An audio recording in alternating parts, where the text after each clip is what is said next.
Hello users of YouTube and welcome back to Standard Definition, Daniel's Videos and etc. Sorry about that, guys. The sad part is I couldn't stick with high definition for long. I was using my iPad to record those episodes, and you know, just space in general is quite limited on the iPad, so I'm afraid I'm going to record this episode and possibly the ones after that in SD again on my Sony Handycam. Well guys, I got 3 unboxings for you guys today, and let's go ahead and I'm going to do a quick recap of the build we have so far. We got our case, got our processor. This is a Pentium 3, 933 megahertz, I believe. We have a CPU cooler and a disk drive from Floater72. CPU cooler is a swapped, as you guys may remember last episode. Our case badge has powered by ASUS. Alright guys, so we got 3 things for you guys today. I'm going to leave them a surprise until further notice. So we got our first package here. Pretty cool. It looks like it's been wrapped up in a paper box. It looks like it's been, the box inside is there, and it's just been wrapped up in a paper bag sort of thing. So I'm going to go ahead and just open the tape areas here. Okay, we got a white box. Yeah, just as I suspected, it's a paper bag. Let me get the white box out of the paper bag.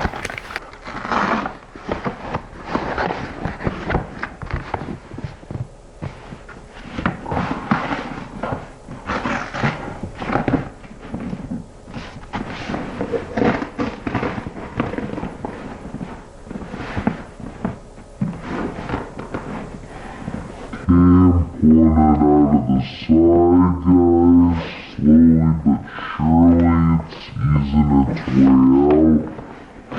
Looks like a white cardboard box.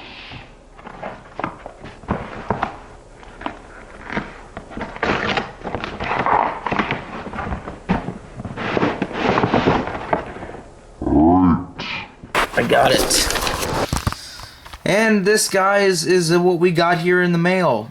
This is a pretty neat little thingy. This is new, never opened. I say never opened. I say, well, actually, I also say new, never opened.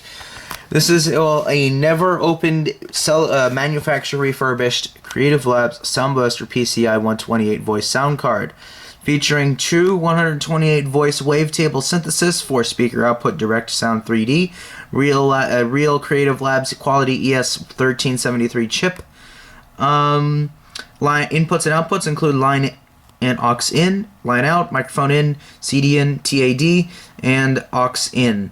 The package includes the sound card itself, installation for CD for Windows 9X, plug and play, Windows XP Millennium. So obviously this has been factory conditioned to original specs. So this is not a new card, but it's a factory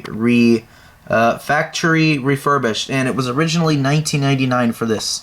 I don't know where you would have bought this from, but I do know that this came all the way from, I believe, Texas?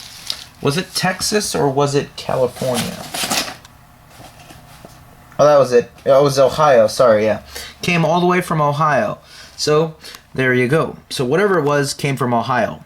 Well, I mean, it's obvious. So, seller said his no returns are accepted, and I assume, and I placed him a bet this is a card. I got this for 12 bucks on eBay, which is where I'm going to be buying the most parts. So, we're going to go ahead and unbox it. This has not been opened since it was bought new and used by some guy, then returned, then refurbished. Alright, we are greeted with a CD. Either that CD has been heavily disc rotted, or there is something really wrong with the plastic on the disc. Look at those markings go. Let's go ahead and open the CD and see if that is ooh, it's stuck to the paper. Oh crap! The disc, the plastic melted to the disc. Ugh, jeez. Ugh. Alright, this is obvious that was the data side, and that is the other side. So the disc is kind of screwed up. Both sides seem to contain something on it.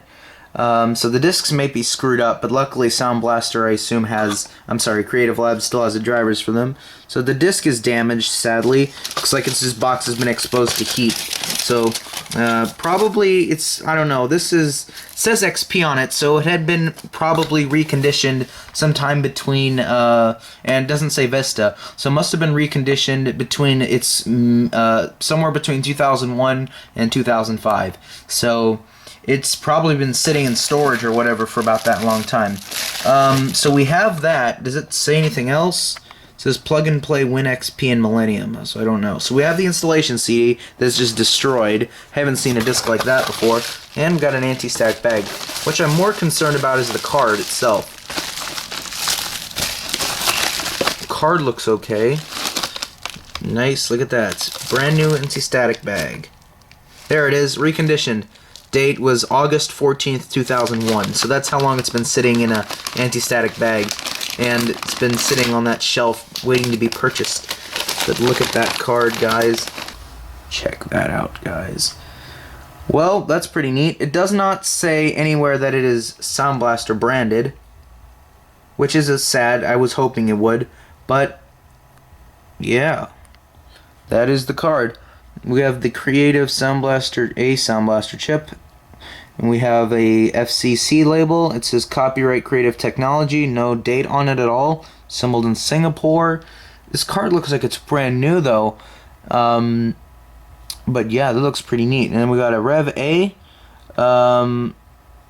Cool. And theirs must be at manufactured date 43rd, well at least the PCB was. 43rd week of 1999 is when this card was originally made. And we got a well, we got a revision A, serial number, and yeah, so that's the audio card. Brand new, technically speaking, and we got jacks here for what appears to be TV tuner audio in. And we have, what's that one? J7TAD1IO, don't know what that one is, and I don't know.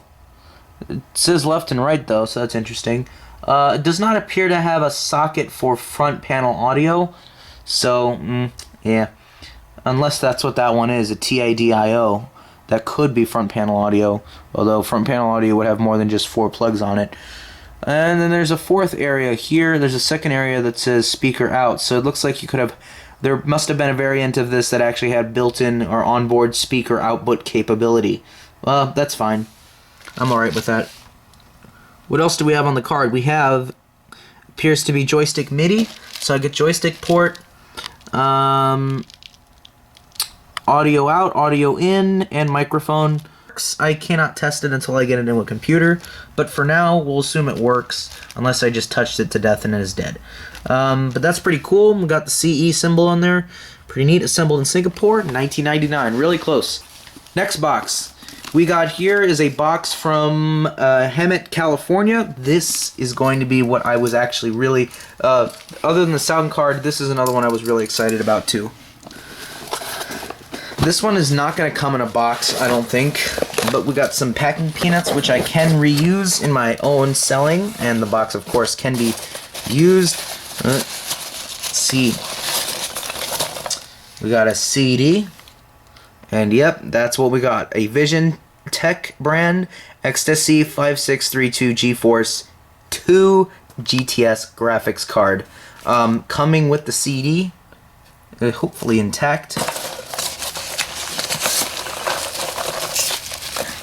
And there it is, that beauty right there under the plastic. Not anti-static, which I'm scared about now at this point. I'll put this in an anti-static bag as soon as possible though. I should let the seller know that he should put that in bags that are, are pink bags or, you know, gray, silvery looking. But yeah, that's not a very good spot for a graphics card. So you may notice the fan came off. That's okay. That's exactly what I wanted. Although trying to get it back on, I don't know how that'd be possible. I guess it just sticks on. It must be like a... I may need to order some glue or something like that. Need to order some hardening thermal compound because there's no way to attach that cooler directly to the cooler itself. So I may need to look into that. I wanted to use some Arctic Silver, but I may not be able to use that, since Arctic Silver doesn't harden like this paste does, this glue paste. So I'll have to do some more research into that. But guys, here's our card. It is an Nvidia GeForce2 GTS, which was considered high-end for about 1999-2000 year. By VisionTek, this is a revision C card, NV8970 board, and them capacitors on it, pretty neat. Not bulging, except that one's got kind of, except that one's kind of weird looking. But yeah, I think this card will do it. So why did I buy a card with the CPU heatsink thing detached from it? Well, I'll answer it. Because I want to put the thermometer underneath it, between that and the processor, so I can check the thermometer or the temperature of the CPU, of the GPU. And at least having that detached, I can automatically put it on without damaging anything. It's already been removed. I assumed it was removed so the seller could see what exactly it was, because you can't really tell much from what this card is just by looking at like the outside parts of it. And yeah, it doesn't say anywhere what kind of chipset it is, but it's inspected by AR. I don't know who he is. It's FCC granted, and it's got the rest of the stuff on the back. And then there's the manufacturing date of the board, 36th week of 2001, it looks like. So yeah, a little too new, but hey, that's not too bad. I will do some research though on how to get that back on there. So yep. Brief inspection of it reveals that the disc looks just fine, and it appears to be just generic drivers. It's Xtasy 2D 3D accelerator. Doesn't seem to be much on it, but if it didn't come with the CD or the CU's damage, I could actually download the drivers off Nvidia's website. And it looks like we have a manuals too. Continue pulling stuff out of this CD bag here. Whoa, that is pretty cool. Check this out, guys. It is a manual on how to install the Xtasy quick installation guide, and it shows you how to do it. You stick your graphics card in the expansion slot there. It says Angry Grandpa expansion slot and PCI expansion slot. A little too old, a little too new, a little too old for PCI Express. Turn off the computer and the monitor. Disconnect the power cord from the back, and then remove the computer cover. If you intend to run multiple Volio cards with Windows 98 2000, that's a sign that it supports Windows 98. Down here, double-click the folder appropriate for your operating system. For example, Windows 9X, which is 98, which we're going to be installing. And it looks like that is about it. Copyright 2001 VisionTek. VisionTek is actually still around today, and they still make graphics cards, so there you go. Although I wouldn't buy their cards. I heard their cards aren't very good. I would buy this one because I heard this one was actually a rather popular model. Last box for the day. This one came from Dallas, Texas, and these are kind of a bit hard to get a hold of nowadays, but this is the drive rails for said case. Why did I get drive rails? Because I need to fit some drives in it. Alright, let's go ahead and pull that bag out. Alright, so it looks like we got one bracket that's made out of plastic, and we got another bracket made out of plastic. So we got two brackets. The big question for us tonight is, will these brackets fit in this case? And that's what I'm interested to know. I'm going to go ahead and pull out the brackets and I'll compare them and we'll see.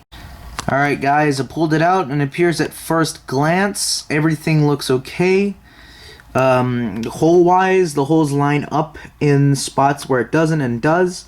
But as you notice, the purple one's quite a bit shorter in length. Even when lining up those two brackets on the top, it's quite a bit short. It's a little bit shorter than the an aluminum one, and quite a bit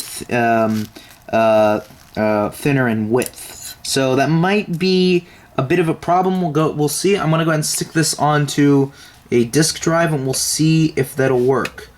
I'm curious to find out, guys. So be right back. All right, guys. To answer the question, does those purple drive rails fit a disk drive? And I'm happy to say they do. Guys, they do fit it just fine. Crap. I can push the eject button and it'll pass right through. No problem at all. But a little bit of an issue, and I don't think it's much of a problem, is that side, that little niche right there. That niche is what keeps the drive in place. On these aluminum ones, that niche is quite a bit bigger.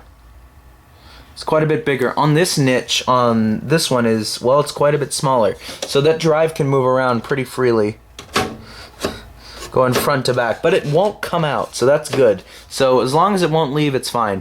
So that niche can move around freely though.